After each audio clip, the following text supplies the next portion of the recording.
Hey everybody, I'm Kyle, and Mayor will be joining us later to talk about CRDTs and some benchmark stuff, but I want to give you a little overview of RediSearch. So, who here has heard of RediSearch before? Raise your hand. Anybody come to my training on Monday? Well, a couple people did, so we have a review for you. There'll be a couple new things here. Excuse me. Okay, so let's take a look at this. So, RediSearch can be used for two primary things, right? The first thing it can be used for is full text search. And I think that's what comes to mind when people think of search, right? They think of, okay, I'm going to search for something in a body of human language, in a body of text.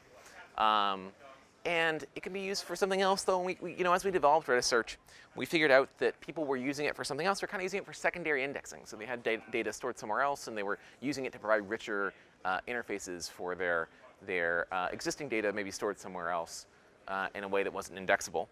So those are the two primary things we see people using it for. But there's some more use cases built into it. One of the things I want to show, you guys can see my little laser pointer, right?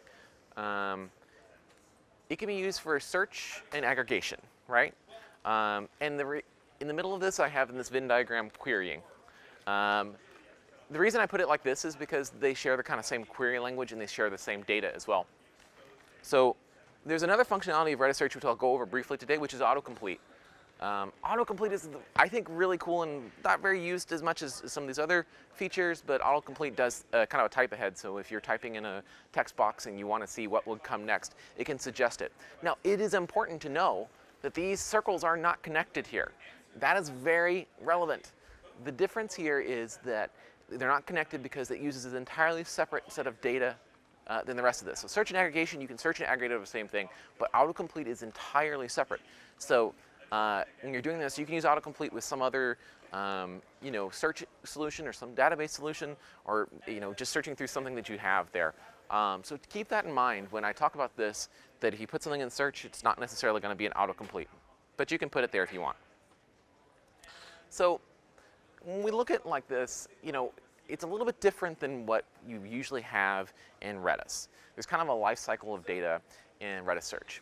So the first thing you have to do that's unusual is you have to instantiate your schema in RediSearch. So you have to go in and say, here's how my data is arranged. And we use 4 primary types: text, numeric, geo, and tag. And we'll go over those a little bit more in detail later. So after you do this, just to give you an overview so you get a little more context, I will go over this now. Text is basically any type of human language. It is designed to work with things that you would say out of your own mouth or things you would read in a book. It is not optimized to be searching through SKUs or some other code or whatever. That's not what it's really designed for. So that's the text type. It is not a string, right? Like there's a distinction there. Numeric is numbers, right? And notice all these don't have any specific size to them, right? They're whatever you want. You have tag, which is, the way I like to think about this is a collection of data flags. And so if you need to give you an example, you would go to a grocery store and you want to have all the items in a grocery store, and you would say, is this item vegetarian? Is it vegan? Is it pescatarian? Is it kosher? Is it halal? Now, one food item could be all 5 of these things, right? And maybe you have another category, gluten-free or something like that, you want to add in. That'd be a great use for tags, right? So you could go and say, give me all the items that are, gluten-free or vegan or whatever like that. So that's how I like to think about that. So it indicates presence of something. And then geospatial is plotting things on the round world. So in that case, you can find the distance between points and radiuses, and it is actually just like the geo commands in Redis. It is almost entirely borrowed from that. So it only works on a round Earth too. If you're a flat earther, I'm sorry, the math won't work out for you. Whoops, wrong way. So after you create your schema, you have to add documents, right? You can add documents directly from a hash. In certain circumstances, you can add it directly from a hash. So you'd create an hset, create with hset your hash object, a hash map. And then the other interesting thing that I like to point out is that you can add documents without storing them. And that way you're only indexing the document. So instead of returning back a document that has fields and values, it would just give you a document ID. Okay? So you've created your schema, and then you can add documents. And you can add documents in real time. So at any point you can add documents. And so this order is not exactly sequential. After you have documents, you can search and aggregate on those documents. And at any point, you can add more documents. Then you can delete documents as needed. So you can delete documents at any point, and it doesn't affect reindexing or anything like that. It's very efficient to do so. At any point, you can drop the whole index as well, and just say, I'm done with this index, and let's move on. So let's take a look and a little bit of an overview on the query language. So search engines are different than like relational databases in that the query language does not require a knowledge of the structure of the data, right? So you can be very freeform with it. So imagine that you have a list of used cars, right? And you want to find some used car. And so you would expose this maybe directly to your end user, and you can give a query that's very simple, like this. Oh shoot, I want to go over a couple things. I went over some of these. We're not intentionally SQL. Like, the reason it's not SQL is people get itchy and they write full-page queries in SQL. Like, it's different, right? The other thing is that it's familiar enough that you can probably look at it and go, okay, I've done something similar in the past. And exposable to end users. There's no management functions. You can't drop indexes or do anything from this. This is only for finding documents. You can't add documents or anything like this. It needs to be simple enough where no knowledge is required, but it needs to be powerful enough to kind of go deep and find anything that you wanted to in the data. So here's the query I wanted to talk to you about. So you have this list of cars that you're trying to find. This is a completely valid RediSearch query. Ford truck. That would find, you guessed it, Ford trucks. But it goes way beyond that. So let's take a look at some of the things we have. Ands, ors, nots, the kind of operations you would expect. Exact phrase matching, geospatial, tags that we talked about, prefix searching, number ranges, optional terms, and more. And let's go over those in an example, because those in abstract don't mean a whole lot. So if you have this, again, we're looking at used cars. We're going to look for Chev, and this is an asterisk here, which would indicate a prefix search. So that would find Chevy, or Chevrolet, or Chev X, or something like that. And then we have this pipe character, and the pipe character represents or, so for. The parents are for groupings, so this needs to find prefix Chev or Ford. So that is one pairing. We have a negative option, so we don't want to find an explorer. If an explorer is present in the document, we will exclude it from the search. We have this tilde, which is optional. I think that's one of the more interesting ones. Optional says, hey, if truck is present, that's good. Boost it in its rankings, right? So it will appear higher in the search result than the equal one that does not contain it. Then we're going to go into a field-based search. So in this case, we have a field called year. You probably know what that represents. We're going to search between 2001 and 2011, and that would be inclusive. Then we're going to do a geospatial, so location, and we'd use long, lat, and then the radius. So in this case, we're finding 7440 within a 100-kilometer radius. So that would find it within the, I think that's around New York City. And then we're doing our optional, our tags. So condition is saying good or very good in that case. So that's a pretty deep query. You can keep on iterating on it and finding more and more things. So from a example of what full text search is, there's a few things that you need to keep in mind. We do a bit of pre-processing to the documents and the search queries. So if you're familiar with the term stop words, this eliminates things from the both query and from the document that are so frequent in text that they are useless. And I'm using English examples. RediSearch can support many languages in a couple different ways, and you can specify your own and all that stuff. But in this case, you have maybe a document that says a fox in the woods. RediSearch would look at that and say a and the are so frequent in the corpus that we no longer need them. So they're a stop word. They are removed. Then we're going to look at stemming. So effectively with stemming, what you're doing is you're finding like the root word. It's not exactly the root word from a linguistic point of view, but it finds a deterministic way of shortening a word based on the language that it's interpreted in. So going would also match going, obviously, but go and gone as well. Then we look at slop. Slop is one of the weird things. I love the naming of it. I don't think this is exactly an industry term. It's not used in all search engines. But in this case, it's saying, hey, let's jump over a couple words. So we want to find glass pitcher. And we indicate a slop of 2, and then we're going to say, let's actually hop over that. So glass pitcher would match glass gallon beer pitcher. So there's 2 intervening words here.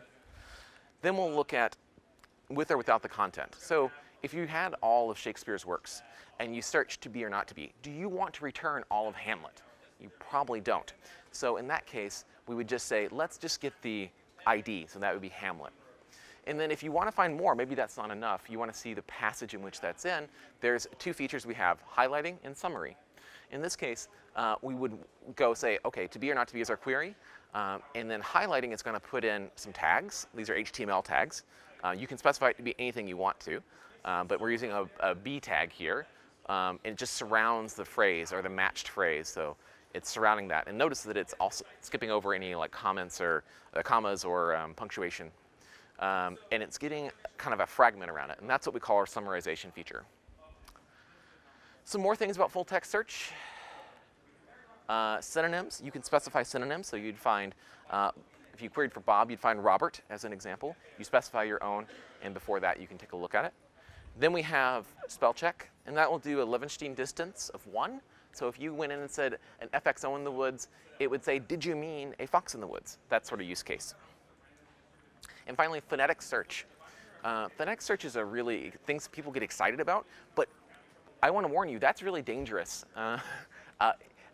I say this to everybody because they think this is the best thing in the world, but it is very useful in certain circumstances, but not in all circumstances. In this case, John Smith does not actually represent character for character John Smith over here, but they sound the same.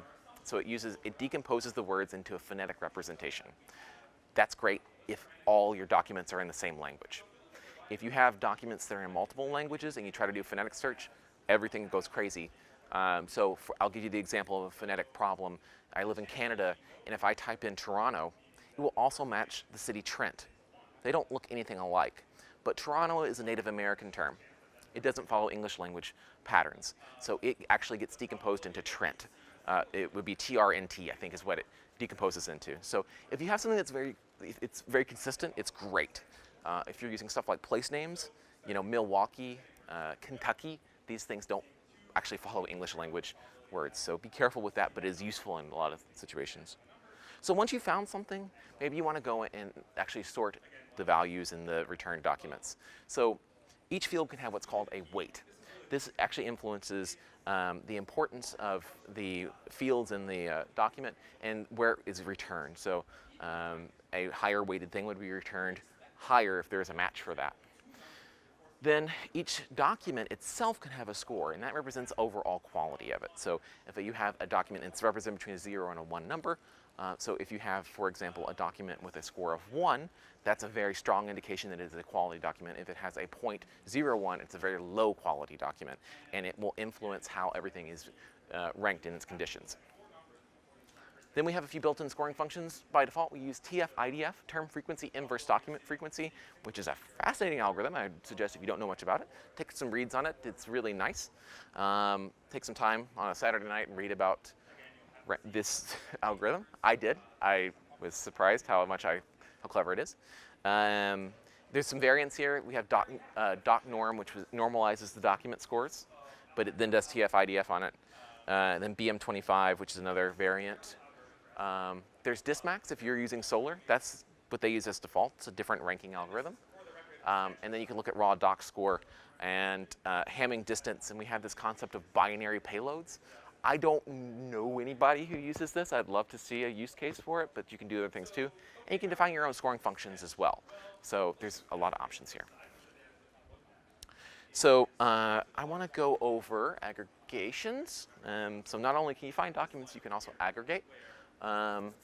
So in this case, let's take a look at aggregations. Basically, they process and transform. It uses the same query language as the rest of RediSearch. And you can group, sort, apply, and transform to create the right pipeline. So you can follow this composable actions. This is an example.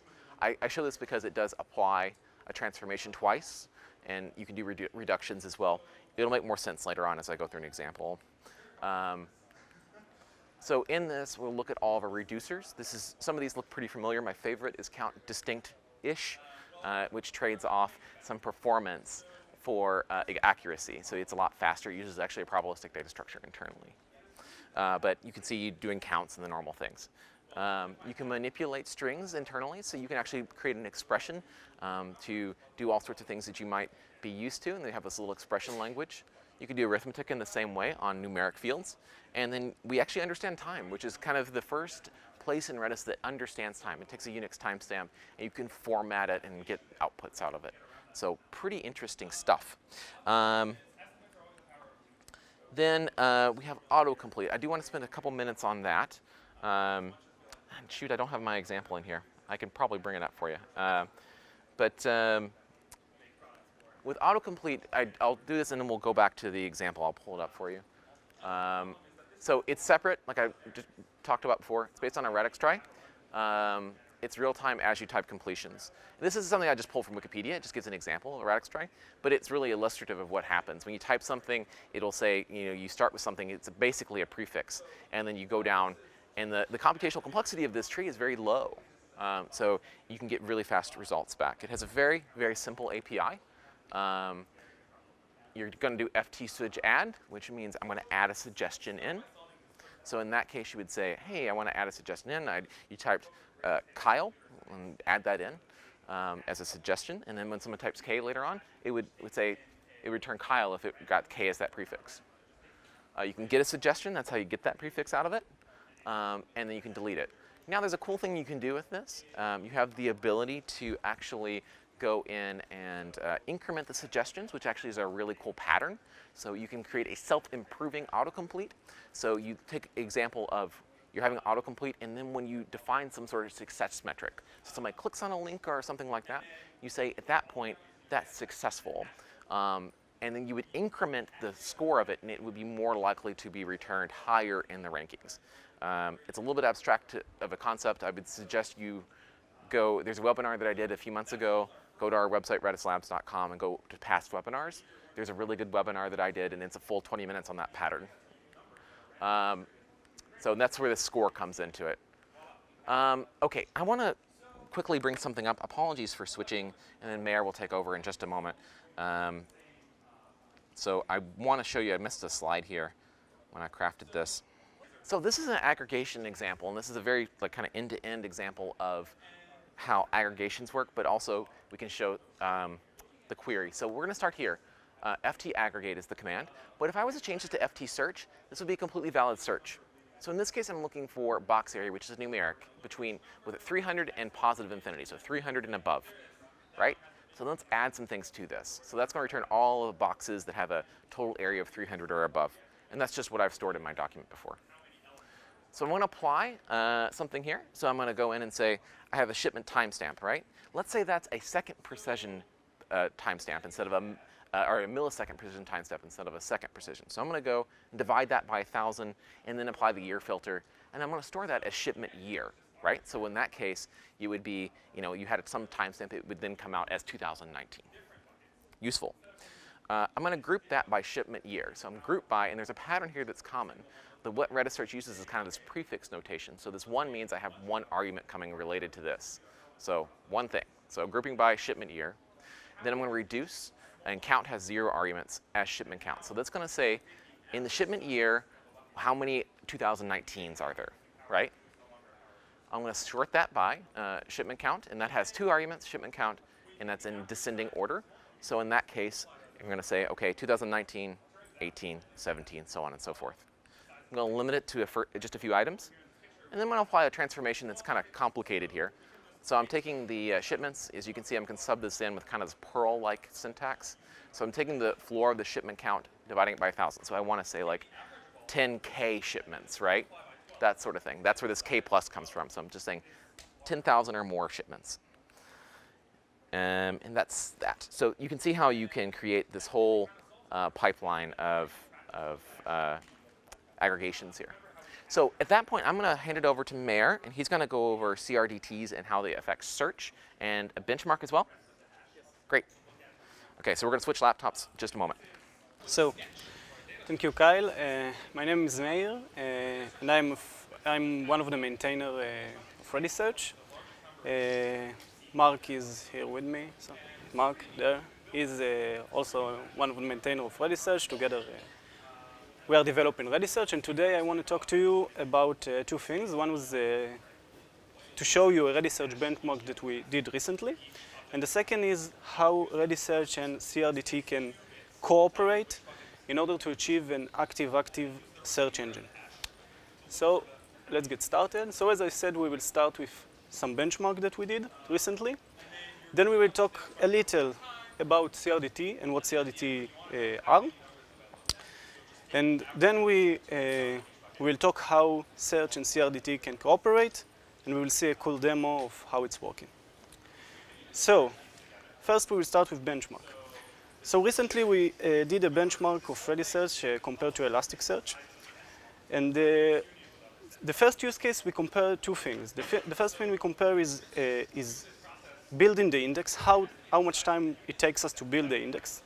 And the second is the query, how much time it takes to a query to run on the index. So we took the Wikipedia dataset. It contains 5.6 million docs, and it's around 5 gig. And we got those results. So indexing, RediSearch indexed all the data in around 200 seconds, compared to Elasticsearch that indexed the data in around 350 seconds. So RediSearch is around 58 times faster. 58% faster. And then we compare the searching, the query, actually querying data and get results. So regarding throughput, RediSearch could have get like 12,000 ops per second, compared to Elasticsearch that could have do like 3,000. And the latency was almost the same. So RediSearch can do like 4 times faster than Elasticsearch regarding query time. The second use case that we did is we call it multitenant. So think, for example, that we want to create many indexes. Like we have many clients. Each client has a shop, and each client wants to search for stuff only on his shop, only stuff that exists on the shop. So in this case, you need to create an index for each of your clients, and this is what we call a multi-tenant search. So what we did is we created 50,000 indexes with 500 documents in each index, total of 25 million documents. And the result is that RediSearch could have indexed all these data, create all those indexes in 3 minutes and 21 seconds, and Elastic couldn't do it. So we believe that the comparison and the differences is because, first, RediSearch is written in pure C, and Elasticsearch is written in Java. Second, RediSearch is extremely optimized. It's built from the ground to be as fast as possible, compared to Elasticsearch, which is using the Lucene behind the scene, and it's like different components. And you know that when you split stuff with split component, you might get better object-oriented programming or technique, but you probably will lose performance. So RediSearch was built in order to be as fast as possible. And the last thing that we think that had a role in those results is Redis uses a very light-weighted protocol compared to Elastic that use HTTP protocol. So this probably provide better results. So those are the machines that we are used to compare, to do the benchmark. I'm going to skip this. And anyone has any questions regarding this benchmark, maybe? So the question, you have the benchmark results. So in Elasticsearch, you have different kind of structures like parent-child relationship and different ways you can store the data model. So those, when you actually write complex queries, the performance on Elasticsearch is pretty bad. Okay. So do you have, so is the benchmark considering the different models, or is it Yeah, that's fine. So in this benchmark, we just compare a simple search result. I think we do look for Barack Obama or something very simple. We didn't test like a complex or aggregation query, but we will do it in the future. Okay. So I will continue with CRDT. And first, before starting to talk about CRDTs and RediSearch, let's talk about what CRDT is. And before talking about CRDT, let's talk about ActiveActive replication. The main or the usual way that we do, or not we, but that we used to do replication before CRDTs is we needed to achieve consensus between all the instances in the cluster. So, for example, here, consensus gives us the strong consistency property, which means that all the replicas will see all the operations at the same order. Now, this is a very strong consistency, and it's a strong property, and it gives very good. In fact, it shows you that your data is the same on all the instances participating in the protocol. But it costs. It costs because you need to know that at least a majority of instances have agreed on operation before you can apply it. And this takes time, especially on a worldwide scale. Now, what CRDT provides, it provides a different property that calls the eventual consistency property. The eventual consistency property promises us that if we wait long enough, and when I said long enough, I mean like sub-millisecond latency, not like seconds or hours, then all the data on all the instances will sync, and we will see the same data on all the instances. Now, keep in mind that it doesn't surely means that all the replicas, all the instances will see the same operations at the same order. They might apply the operation in a different order, but the results are the same. So here, for example, I have two instances. One is performing an incur by 5, and the other is performing a decreasing by 3. So after syncing, the result is 2, because if I'm increasing by 5 and then decreasing by 3, I get 2. And on the other end, if I'm decreasing first by 5 and then decreasing first by 3 and then increasing by 5, then the result is also 2. So it doesn't matter at which order I apply those operations, I get the same results. And this is the eventual consistency property. Any question regarding this? Because this is important to understand once we move to... Okay, good. So how CRDT and RediSearch can cooperate in order to achieve an active-active search engine. So this is how it's happened. And okay. So when you do an ft-add command, you want to add data to your index. The data is indexed on the replica on which you do the ft-add, and then it's written into a hash. Once it's written into a hash, then the CRDT knows how to replicate this hash to the other replica. The data is replicated to, for example, here, site 2. And then once the data is replicated and all the conflicts are solved by the CRDT engine, then the CRDT notifies the RediSearch on site 2 that a new data has arrived and it needs to be indexed. Then RediSearch indexes this data on site 2. And when you do a search query on both replica, you will get the same results. Okay? So we will see a demo on how it's working. So what we have here is this.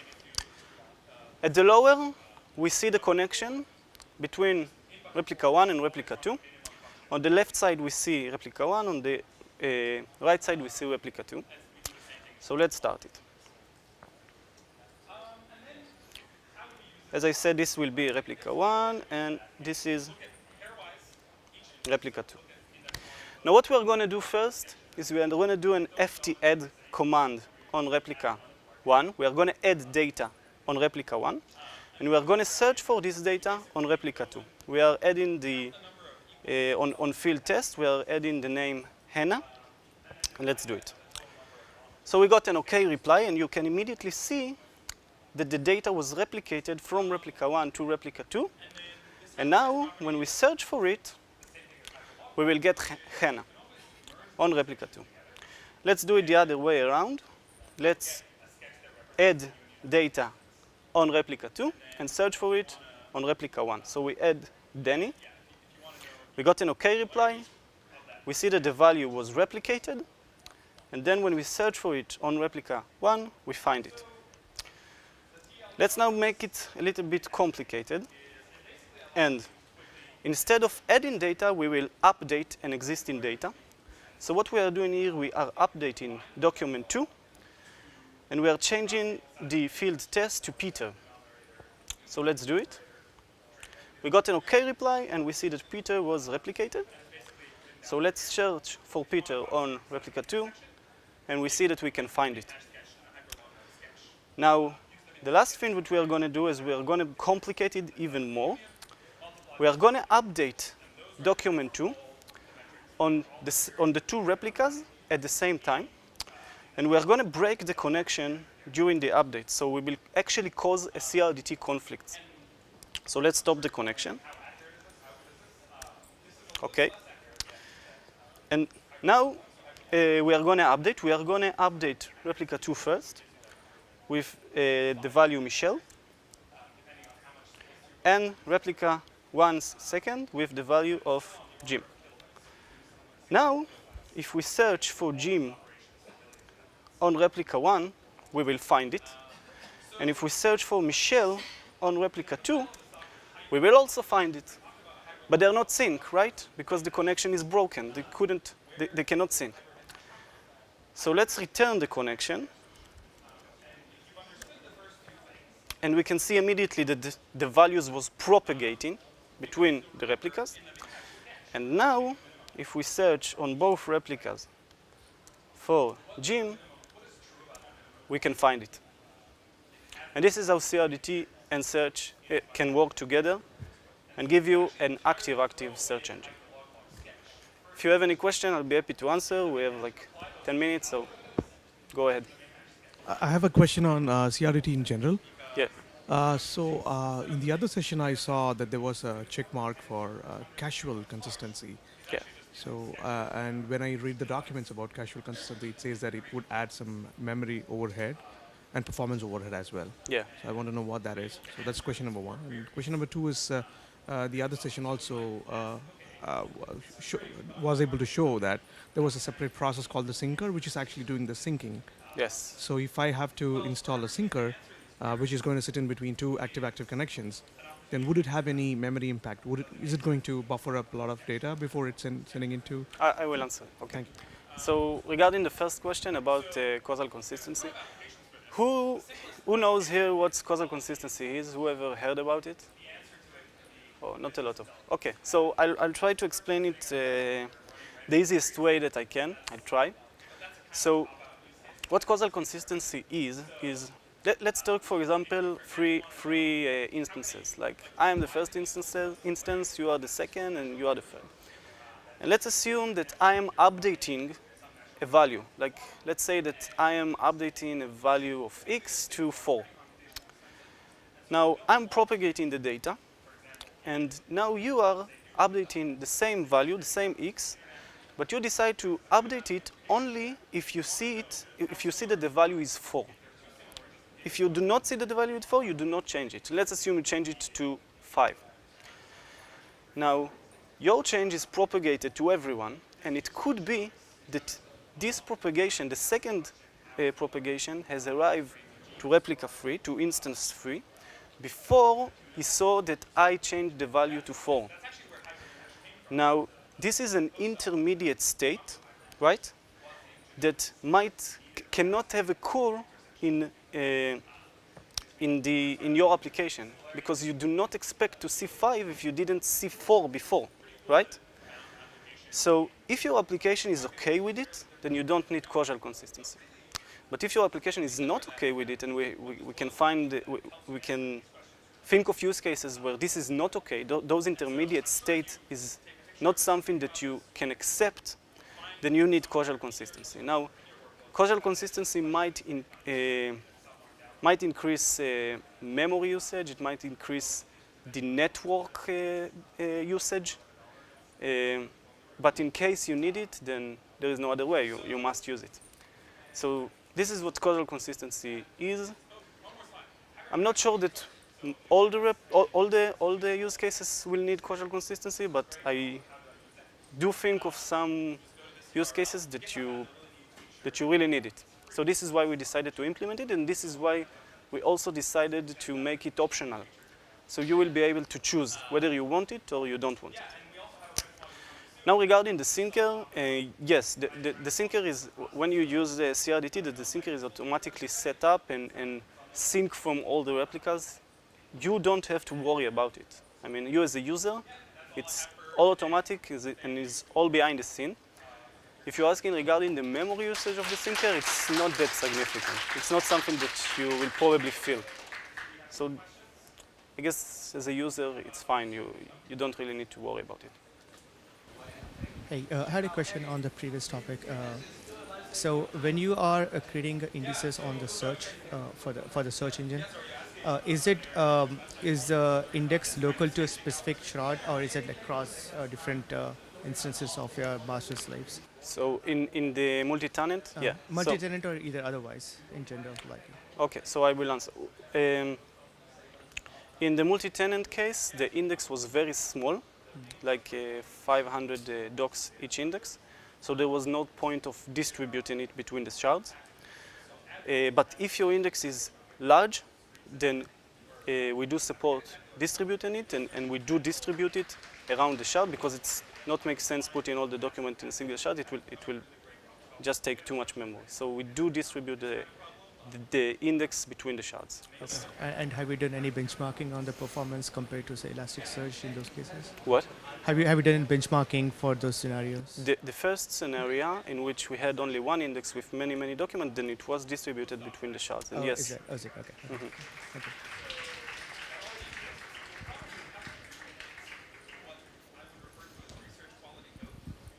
About the search, is the Levenshtein distance configurable? What? The No, Levenshtein distance? Yeah. So it's not configurable, but you can play with it. Like if you put like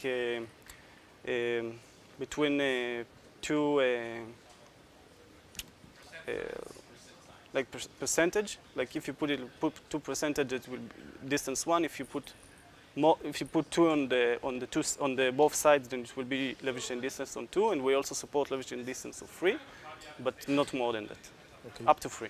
And what you're using for the spell checking, can you support phrases? I mean, if two words are wrong on the phrase, it's only a single word. No, right? it's a single word for the spell check. Thank you.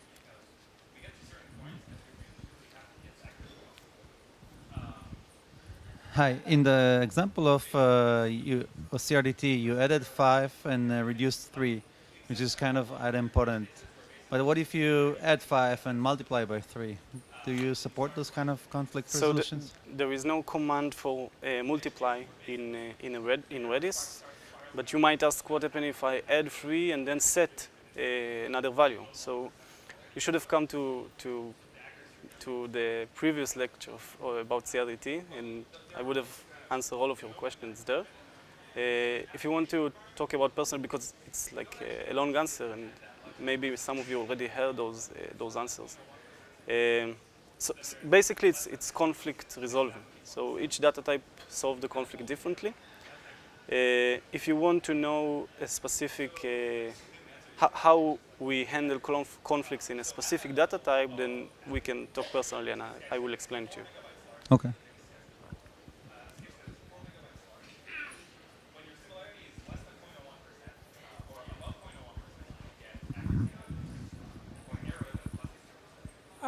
The Redis database you have set up, is it exclusive to a search, or you can also have the standard Redis data structures? Like in this, for example, like if you say set my string to ABCD, will it give an error or FT search? So because right now I'm thinking if we already have a CRDT setup, we're just using it for standard thing. If I want to add search to it, is it possible? So I'll answer. It's possible to add a search to a CRDT, but search it's not using a simple strings. So you must have your data in a hash in order for search to search on it, and you must index the data through search, like with the ft-add command. So the RediSearch will know it's there and it will index the data. So you cannot index a simple string or a simple list.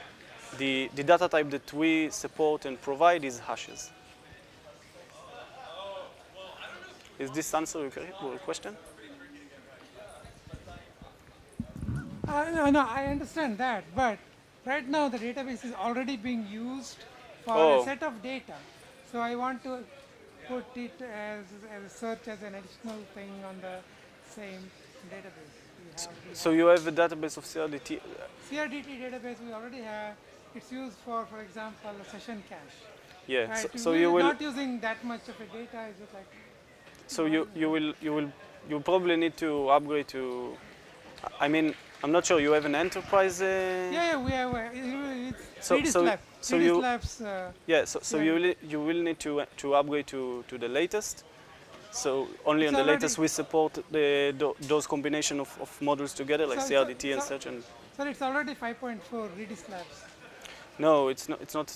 It's on the preview only. So it's just was released yesterday, and Oh, it's on preview only. So you will need to wait, and you will need to upgrade to the latest version once we release it. okay. Thank you. On that, we don't generally suggest that you mix multiple modules or other data in with a RediSearch database. That's not like a great. You can do it. There's nothing. It won't return error, but it's not a best practice. So it's best to create another database. You can have it on the same cluster, but you could run into some problems with some keys conflicting. So that's our best practice. Yeah. Any other questions?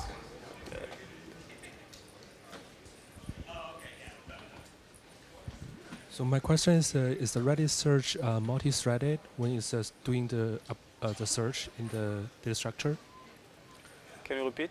Is RediSearch using multi-threaded model to do the search, apply the like Oh, aggregation? multi-threaded? Yeah, multi-threaded. Yeah, it's one behind with multi-threaded. There is some limit because Redis